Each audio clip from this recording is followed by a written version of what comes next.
께서 우리에게 주신 말씀은 다니엘서 1장입니다.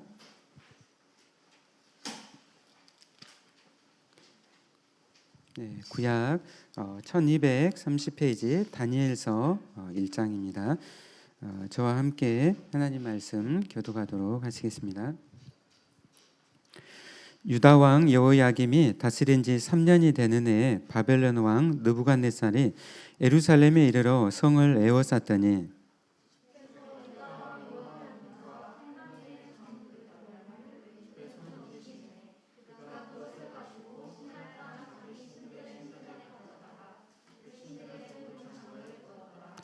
왕이 환관장 아스브나스에게 말하여 이스라엘 자손 중에서 왕족과 귀족 몇 사람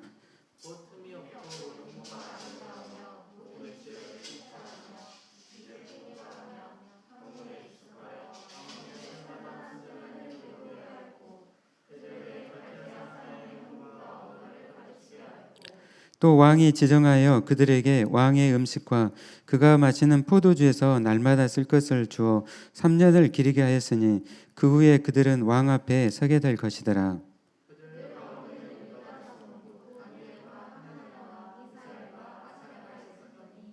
환관장이 그들의 이름을 고쳐 다니엘은 벨드사사이라 하고 하나냐는 사드락이라 하고 미사엘은 메삭이라 하고 아사라는 아벳느고라 하였더라.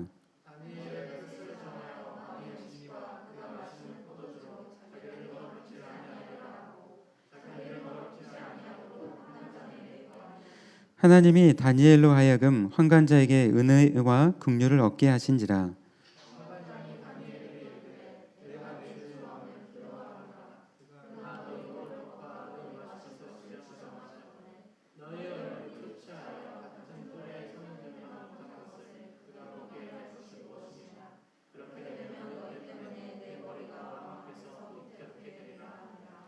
환관장이 다니엘과 하나냐와 미사엘과 아사랴를 감독하게 한 자에게 다니엘이 말하되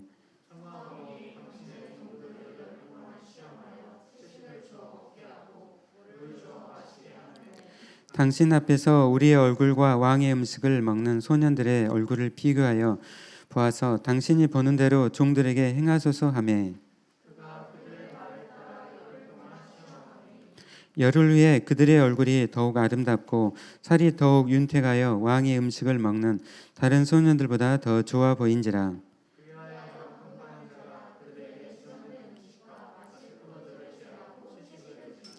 하나님이 이 네 소년에게 학문을 주시고 모든 서적을 깨닫게 하시고 지혜를 주셨으니 다니엘은 또 모든 환상과 꿈을 깨달아 알더라.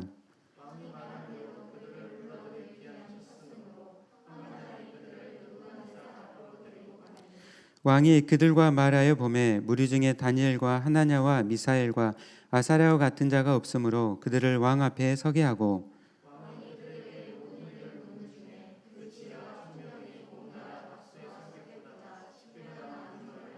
함께 읽겠습니다. 다니엘은 고레스 왕 원년까지 있으니라. 아멘.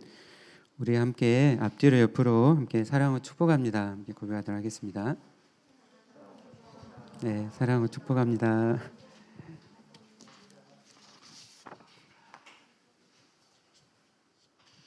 네, 오늘은 다니엘서 1장을 가지고 하나님의 말씀을 전하도록 하겠습니다.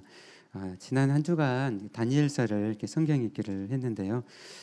다니엘서를 이렇게 읽으면서 오늘날 우리가 살고 있는 우리 현실과 또 우리 사회가 너무나도 또 비슷하고 또 이 다니엘의 입장이 또 참으로 우리의 입장과 또 많이 또 비슷한 것을 보게 되었습니다. 그래서 함께 이제 다니엘서를 매주 주일에 함께 말씀을 보려고 합니다. 오늘 우리 교회는 세상으로부터 많은 신뢰를 잃고 또 기독교에 굉장히 적대적인 그런 사회 속에서 살고 있습니다. 여러분들에게 그 친구들이나 주변 사람들에게 전도하려고 할 때 얼마나 많은 그 어려움들이 있는지 여러분 알게 될 것입니다. 또한 우리가 살고 있는 이 세상은 쾌락주의와 또 물질주의 또 이런 다원주의의 세상의 풍조 속에서 또 자신이 우상이 된 그런 시대를 우리가 살고 있습니다. 그러니까 그 어떤 시대보다도 우리는 자기 자아가 우상이 된 그런 시대를 살고 있습니다. 그래서 이 다니엘이 살았던 이 시대가 우리 시대와 비슷하고, 그래서 하나님께서 다니엘을 통해서 말씀하신 것처럼 또 우리에게 다니엘을 통해서 우리에게 말씀하심을 저희가 믿습니다. 다니엘과 그의 친구들은 포로 신세가 되어서 그들이 신앙이 지배하던 그런 이스라엘의 문화를 떠나서 이교적 다원주의가 다수 문화를 이루고 있는 그런 바벨론 사회에서 믿음의 소수로 살아가게 되었습니다. 굉장히 바벨론 이 제국이 굉장히 다원주의적인 그런 사회였죠. 그런 문화 속에서 다니엘이 하나님의 백성으로 살아가는 것은 큰 도전이었습니다. 여러분들이 지금 이 세상 속에서 크리스찬으로 우리가 믿음 가운데 살아가려고 할 때 많은 그런 어려움과 우리가 도전을 만나게 됩니다. 그래서 우리가 정말 이 바벨론과 같은 이 세상에서 어떻게 그리스도인으로 살아가야 될지 우리가 하나님의 말씀을 통해서 보도록 하겠습니다. 특별히 다니엘서의 결론을 먼저 말씀을 드리면은 다니엘이 기원전 한 530년경에 다니엘서를 기록을 했습니다. 이 시기는 유다가 이렇게 망하고 이제 포로 귀환을 앞두고 있는 그런 시기였습니다.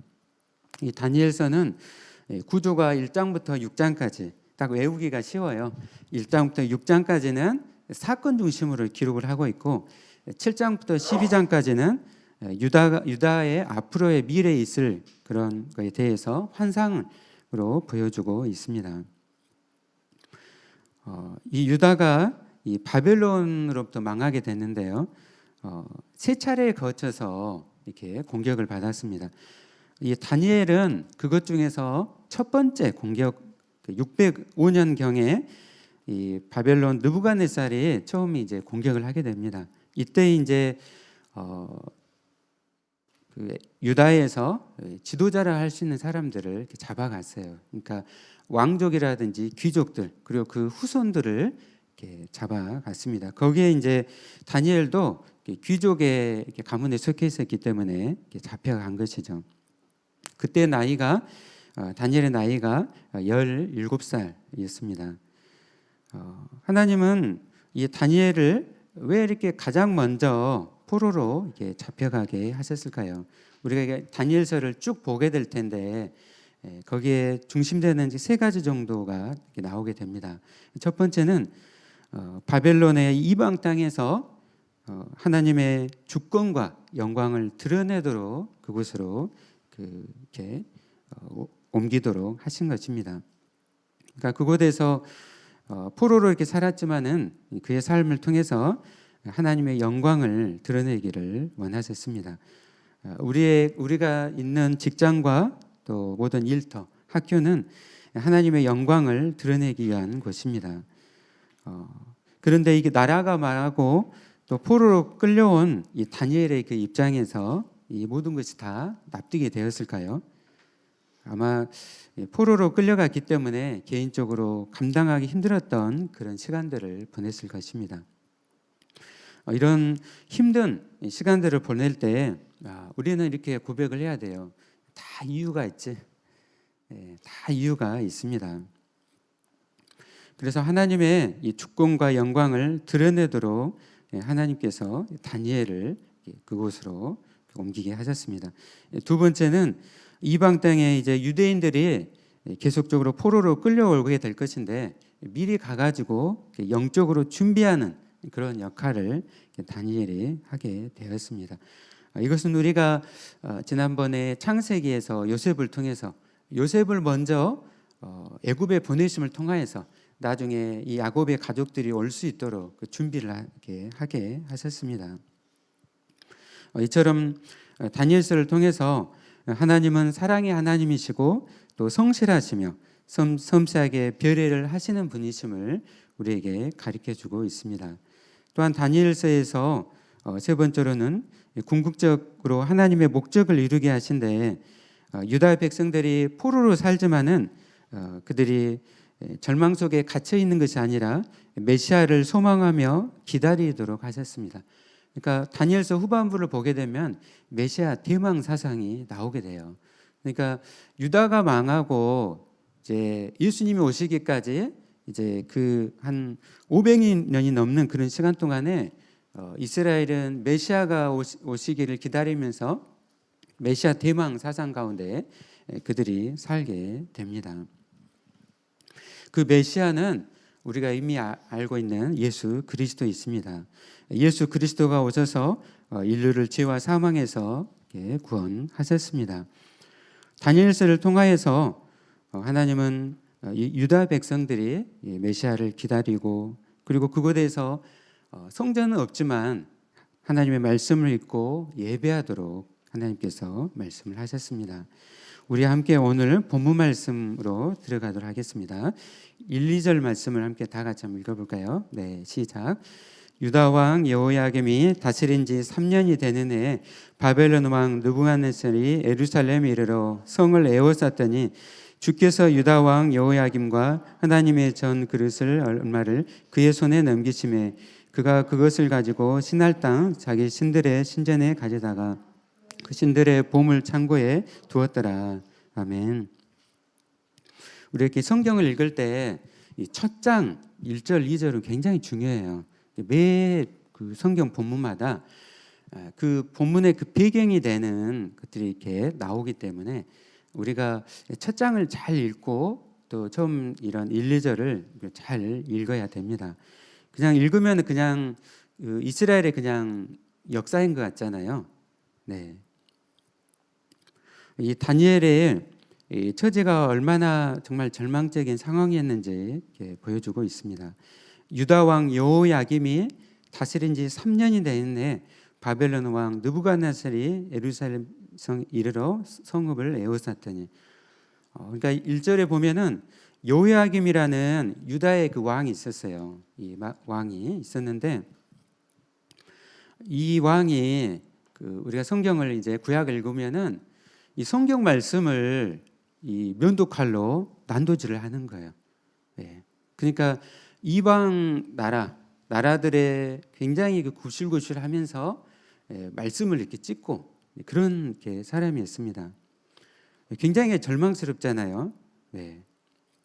그런데 그런 절망 속에서 2절 말씀에서 누구로부터 주어가 누구로 나온가요?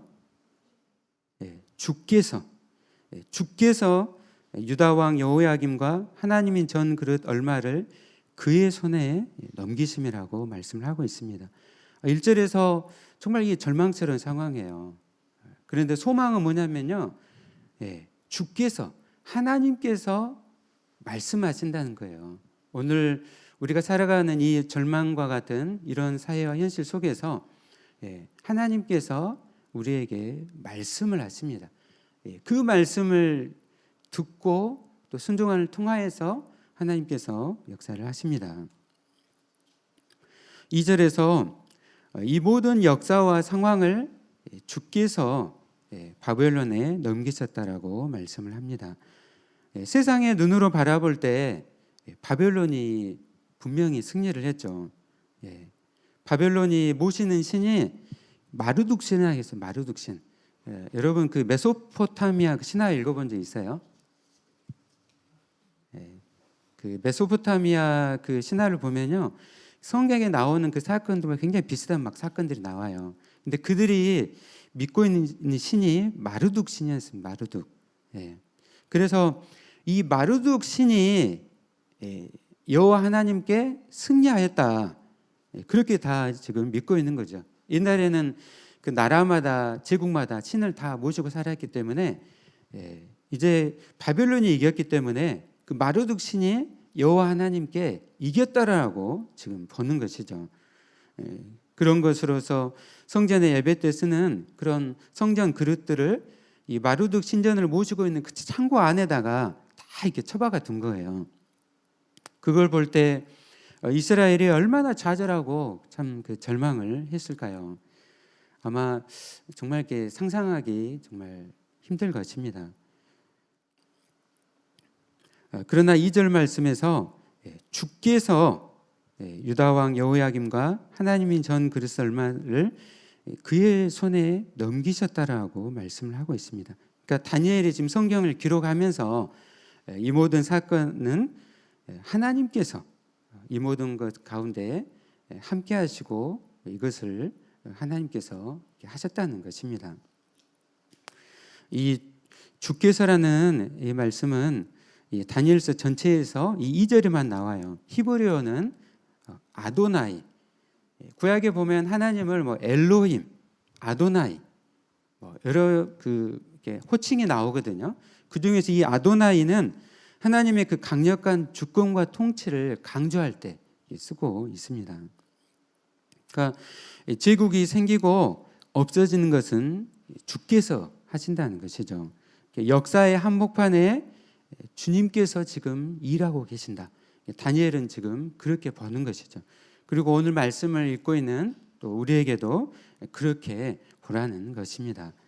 우리 주변에 일어나는 수많은 사건들, 또 일들을 바라보면서 또 나의 삶 가운데 일어나는 이해할 수 없는 그런 사건들을 보면서 그냥 우연히 일어나는 것이 아니라 하나님의 그 주권과 섭리 가운데 있음을 보라는 것입니다. 다니엘은 이런 사건을 보면서 절망과 좌절이 아니라 하나님의 주권과 또 보이지 않는 손길 가운데 있음을 보았습니다. 우리는 우리의 눈을 들어서 온 세상을 통치하시며 역사를 경영하시고 구원하시는 우리 하나님을 우리가 믿음의 눈으로 바라보기를 원합니다. 아멘. 아멘. 바벨론, 또 페르시아, 헬라, 로마 제국으로 온 세계를 제패했던 나라들은 지금 존재하지 않아요. 그러나 하나님께서 통치하시는 하나님 나라는 예수 그리스도가 오셔서 세우시고 영원합니다. 하나님은 인류의 이 구원을 위해서 일하시고 제국들을 시작하기도 하시고 망하게 하셨습니다. 여러분, 우리가 다니엘서를 읽을 때요, 우리의 눈이 시야가 굉장히 넓어지게 돼요. 우리가 교회뿐만 아니라 하나님 나라를 바라보게 되고 하나님께서 어떻게 세계를 경영하시는가, 그것을 우리가 볼 수 있기 때문에 우리의 이 시야가 많이 트이게 됩니다. 다니엘은 이 하나님이 베푸시는 이 은혜로 그는 살아갔습니다. 하나님은 다니엘의 그러한 신실함을 지키는 데 필요한 구원과 자원과 기회를 베풀어 주셨습니다. 그래서 늘 하나님을 바라보라는 것이죠.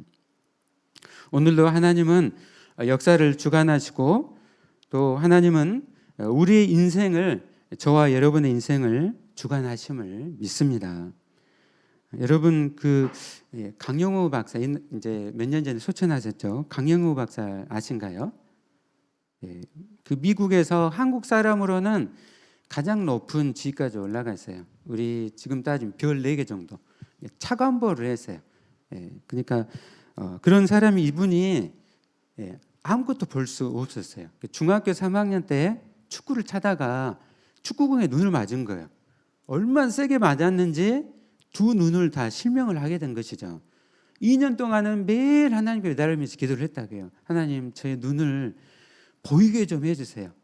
여러분, 눈 안 보이고 여러분 정말 살아본 적 있어요? 눈 이렇게 수술 받은 적 있습니까? 얼마나 며칠만 이렇게 눈 수술해도 좀 답답하잖아요. 평생 안 보이면서 산 거예요. 2년간은 그렇게 기도했는데 하나님께서 응답을 안 하시는 거예요. 그때 이 강영 박사는 하나님 주권과 섭리로 인도하시는 하나님을 그가 신뢰하면서 내게 이 시력 대신에 하나님의 비전을 달라고 기도를 하였습니다. 그리고 하나님의 그 비전 가운데 그는 그를 통하여서 많은 사람을 살리는 대로 그가 나아가게 되었습니다. 이 다니엘은 자신의 닥친 이 모든 일을 하나님의 주권과 하나님의 통치라는 그런 렌즈로 바라보았습니다. 우리도 우리의 삶 속에서 하나님의 주권과 하나님의 손을 볼 수 있어야 됩니다. 아멘. 우리 함께 이어서 5절부터 7절 말씀 함께 읽어보도록 하겠습니다. 시작. 또 왕이 지정하여 그들에게 왕의 음식과 그가 마시는 포도주에서 날마다 쓸 것을 주어 3년을 기리게 하였으니 그 후에 그들은 왕 앞에 서게 될 것이더라. 그들 가운데는 유다 자손 곧 다니엘과 하나냐와 미사엘과 아사랴가 있었더니 환관장이 그들의 이름을 고쳐 다니엘은 벨드사살이라 하고 하나냐는 사드락이라 하고 미사엘은 메삭이라 하고 아사랴는 아벳느고라 하였더라. 아멘. 이제 어느 날 이 느부갓네살 왕이 환관장에게, 환관장은 이 궁궐의 가장 치프, 가장 대장이죠. 이 아스부나스에게 시켜서 이스라엘 자손 중에서 이 지혜롭고 총명한 청년을 불러서 교육을 시킨 뒤에 바벨론의 관리가 되도록 이렇게 명령을 내렸습니다. 이 왕은 바벨론 언어와 또 이 문학을 배우게 한 것이죠. 여러분, 그 언어라는 것은요, 그 나라의 모든 것을 포함하고 있어요. 우리가 한글을 하고 있잖아요. 그럼 이 한글을 할 때 그 안에는 굉장히 많은 것을 내포하고 있습니다. 그러니까 이 왕이 이 언어를 배우게 하고 문학을 배우게 한다는 것은 굉장히 이제 문화적으로 세뇌를 시키려고 한 것이죠. 그리고 이 유화 정책으로 왕이 그 먹고 있는 그런 음식과 포도주를 함께 먹고 마시게 한 것이죠. 그리고 마지막으로 이름을 바꾸게 하였습니다. 여러분, 이름을 바꾼다는 것이 얼마나 중요한 것인지 여러분 다 아시죠? 일제 말기 때 일본이 우리나라 정체성을 다 말살시키려고 어떻게 했죠? 이름을 다 일본 이름으로 다 바꾼 거예요. 뭐 와타나베, 뭐 스즈키, 막 이름이 다 바꾼 거예요. 여러분이 여러분 이름을 부를 수가 없어. 나의 이름은 뭐 스즈키, 야마모토 다 이렇게 부르는 거야. 그런데 이 이름에 굉장히 특히 이스라엘에 있어서는 이 이름이 굉장히 중요해서 우리나라도 사람 이름 질 때 너무 정말 신중하게 짓지만은 이 다니엘이라는 이 뜻은 하나님은 나의 심판자이시다. 그러니까 이름이 하나님은 나의 심판자이시다. 이 역사를 하나님이 심판하시고 하나님께서 종결하실 것이다. 그런 뜻 가운데 지금 다니엘이 살고 있는 것이죠. 그런데 그 이름을 벨드사살이라고 한 거예요. 벨드사살. 이 벨이라는 것은 그 신이에요. 마르둑 신. 그러니까 마르둑 신이여 나의 생명을 보호하소서. 이름이 벨드사살로 바뀐 거야. 야마모토라고 했는데 그 뜻이 뭐냐면은 마르둑 신이여 나의 생명을 보호하소서. 날마다 이제 이름을 벨드사살이라고 하면서 마르둑 신이여 나의 생명을 보호하소서. 이렇게 하면 이 사람이 어떻게 될까요?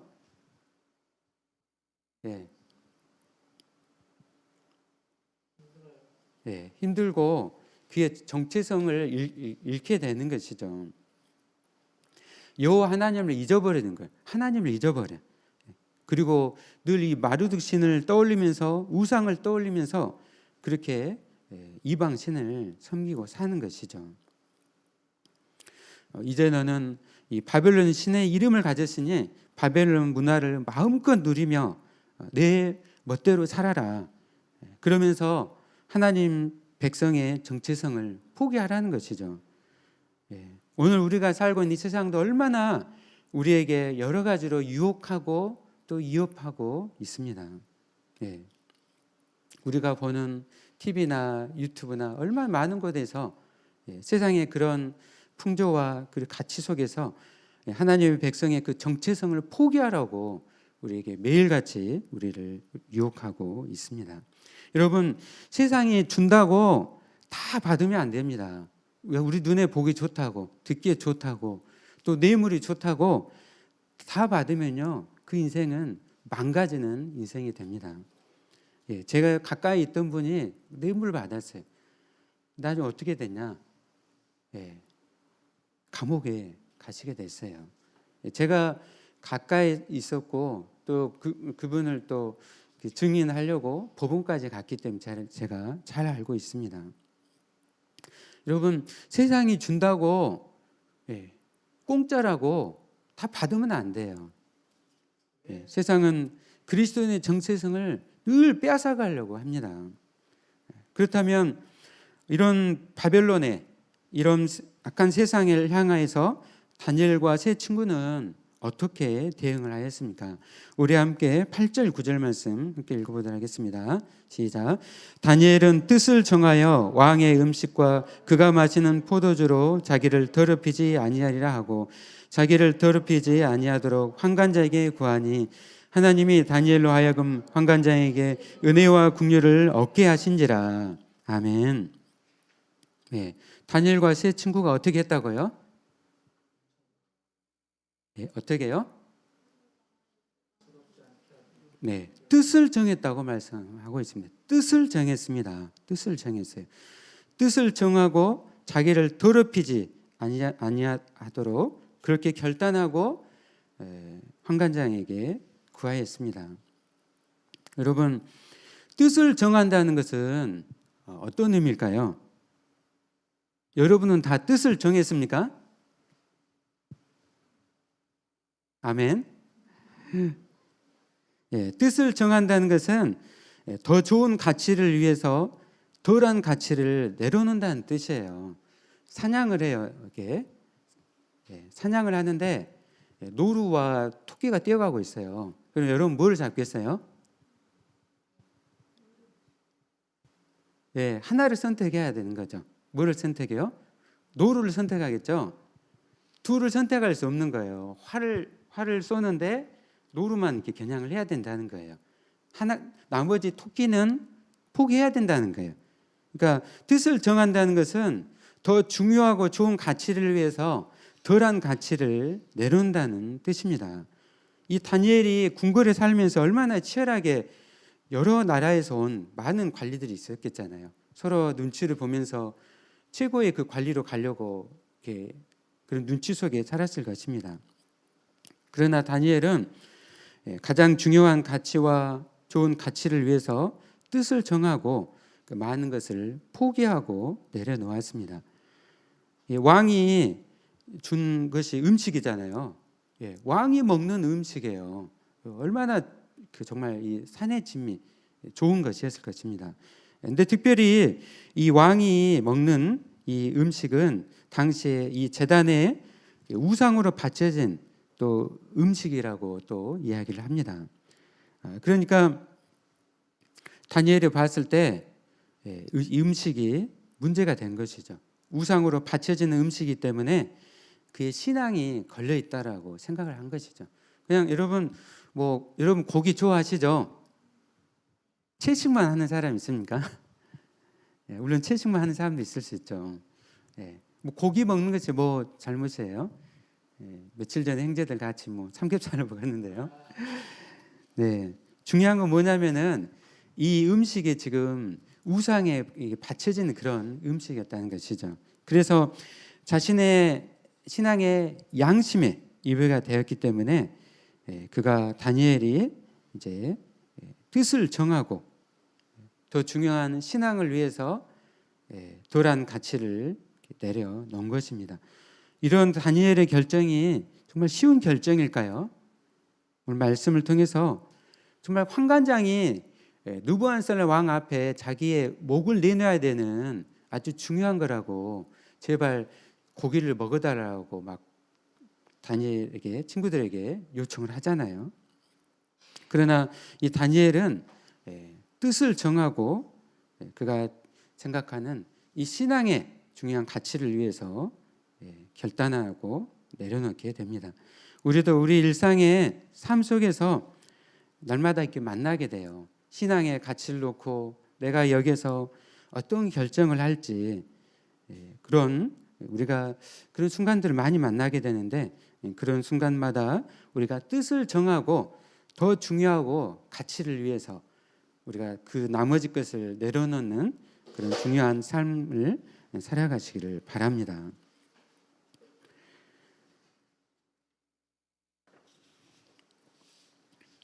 그럴 때 물론 오늘 1장 말씀에서 이 다니엘과 세 친구의 또 이 얼굴이 더 좋아지고 또 좋은 결과로 있었지만은 또 그러지 않을 수도 있어요. 뜻을 정하고 우리가 신앙의 가치를 따라서 결정을 했는데 내 삶이 더 힘들어지고 또 비난을 받고 또 어려운 삶 가운데 갈 수도 있어요. 심지어는 나의 많은 것을 잃어버리고 생명까지도 내어놓을 수 있는 그런 순간이 올 수도 있습니다. 그러나 다니엘이 다니엘서 3장 18절에서 이렇게 고백을 하였습니다.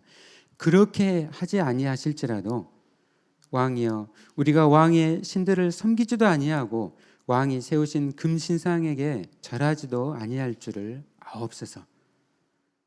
이런 고백이 저와 여러분의 고백이 되시기를 바랍니다. 하나님의 길을 선택할 때 우리가 성공할 수도 있지만 반대로 실패할 수도 있어요. 많은 비난을 받을 수도 있어요. 그러나 그렇게 하지 아니하실지라도 내가 하나님의 하나님 되심을 제가 증거하겠습니다.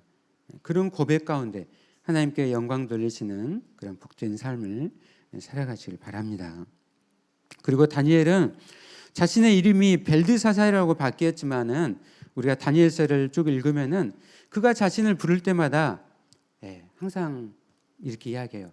나 다니엘은, 나 벨드사살은이라고 부르지 않고 나 다니엘은. 여러분 8장 1절 말씀 함께 찾아볼까요? 8장 1절.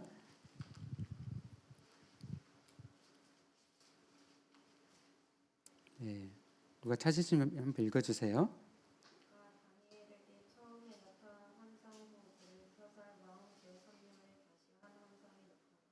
네, 또 15절 말씀 누가 읽어주시겠습니까?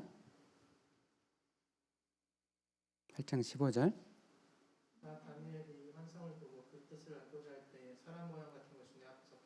네, 이렇게 다니엘이 자기를 부를 때 나 벨드사살이라고 안 해요. 나 다니엘은, 나 다니엘은. 그러니까 항상 하나님의 백성이라는 그 정체성을 항상 유지하고 또 그 가지고 있으려고 했던 것이죠. 우리가 정말 많은 세상의 유혹 속에서 우리가 살아가는데 늘 하나님 백성으로서의 그 정체성을 가지고 우리가 살아가려고 우리가 늘 힘써야 됩니다. 다니엘은 그의 이름의 그 뜻처럼 역사의 주관자와 심판자는 하나님이라는 그 사실을 그는 믿으며 살아갔습니다. 이렇게 역사의 끝을 누가 붙들고 있는가를 아는 자가 이렇게 뜻을 정하고 이런 정말 위험하고 어려운 결단을 할 수가 있습니다.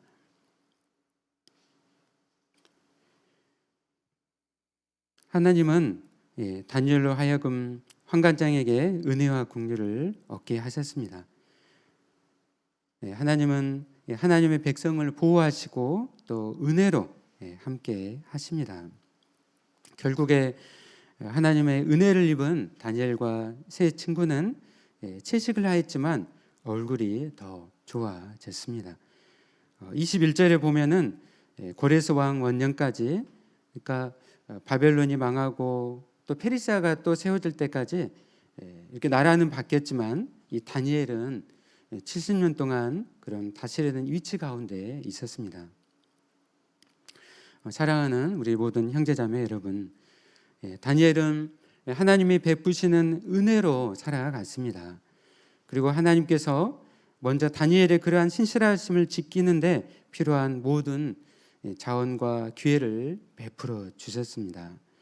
우리가 늘 그 하나님을 바라보고 하나님의 백성이라는 그 정체성을 가지고 우리 함께 살아가기를 원합니다.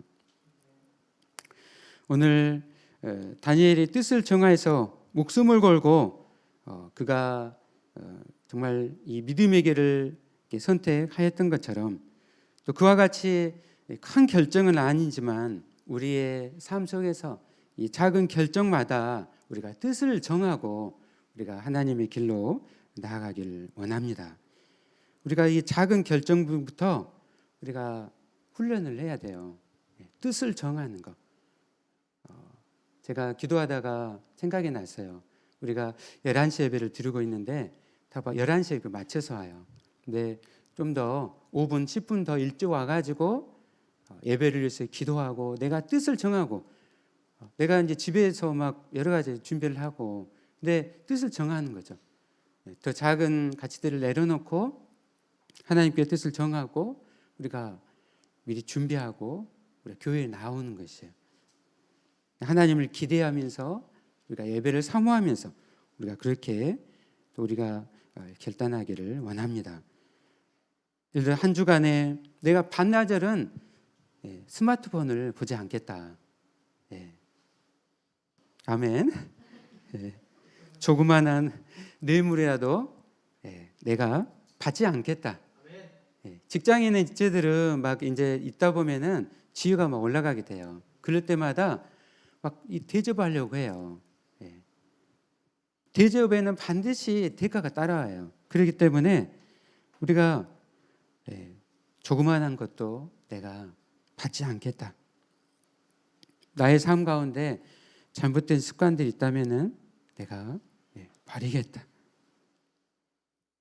제가 이번 주에 큰 교훈을 한 가지 얻었어요. 좀 말씀을 전하면서 좀 이렇게 간증처럼 좀 나누겠는데요.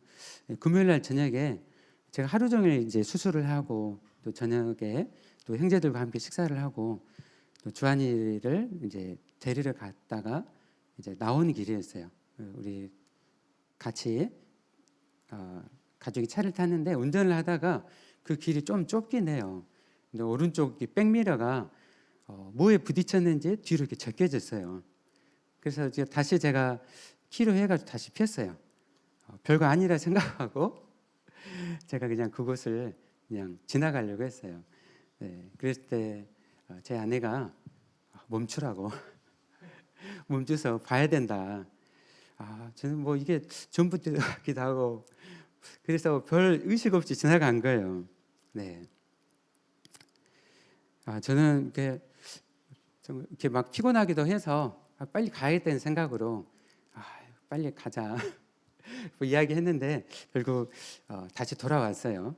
돌아와가지고 이제 이렇게 봤어요. 흔적들을 보니까 뭐 트럭에 백미러 같기도 하고 또 이렇게 전봇대 같기도 하고 잘 구별이 안 됐습니다. 근데 우리 주한이가 가는 가운데 그런 이야기를 했어요. 이게 이제 뺑소니가 아니냐고. 여기서 제가 뺑소니라는 것은 사람을 치는 게 뺑소니다. 그렇게 이제 이야기를 해줬는데요. 그날 저녁에 이제 그 사건을 통해서 하나님께서 저에게 교훈을 하셨어요. 말씀하셨습니다. 네가 이렇게 작은 데서부터 정직하지 못하고 어떻게 하나님 나라를 섬길 수 있겠는가? 정말 크게 교훈을 하셨습니다.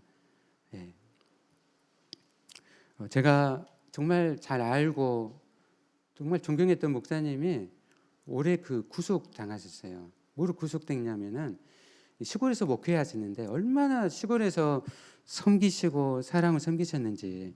근데 어떤 할머니를 치신 거예요. 치였어요. 진짜 뺑소니였죠. 그러면서 구속이 되셨어요. 여러 가지가 그날 밤에 막 생각이 났어요. 우리가 작은 데부터 우리가 정말 늘 하나님께서 보고 계신다 생각하고 정직하고 최선을 다해야 된다는 거. 여러분, 우리의 삶 가운데서 아직도 버리지 못하는 그런 습관들이 있습니까? 우리가 뜻을 정하고 우리가 결단하고 우리가 나아가기를 원합니다. 마지막 오늘 이 다니엘에게는 세 친구가 있었습니다. 믿음의 동역자들이 있었다는 거죠. 정말 이 포로로 끌려간 곳에서 몇 명 안 되는 이 믿음의 동역자들이 있었어요. 얼마나 큰 힘이 됐을까요? 이 세 사람. 디모데후서 2장 22절에서 이렇게 말씀합니다. 또한 너는 청년의 정욕을 피하고 주를 깨끗한 마음으로 부른 자들과 함께 의와 믿음과 사랑과 화평을 따르라. 하나님께서 우리에게 너무나 정말 이 세상에 정말 살아가기 힘든 세상에서 정말 이 바벨론과 같은 이런 세상에서 우리에게 이 믿음의 동역자들을 우리에게 허락하셨습니다. 우리의 믿음의 동역자들과 함께 우리가 의와 믿음과 사랑과 화평을 따라가며 살아가시기를 바랍니다. 하나님께서 교회뿐만 아니라 세상을 통치하시며 오늘도 세상과 역사 가운데 하나님께서 일하고 계심을 여러분 바라보십시오. 하나님의 주권과 하나님의 손길을 바라보면서 하나님의 거룩한 백성으로 살아가시는 저와 여러분이 되시기를 예수님의 이름으로 축원합니다. 아멘.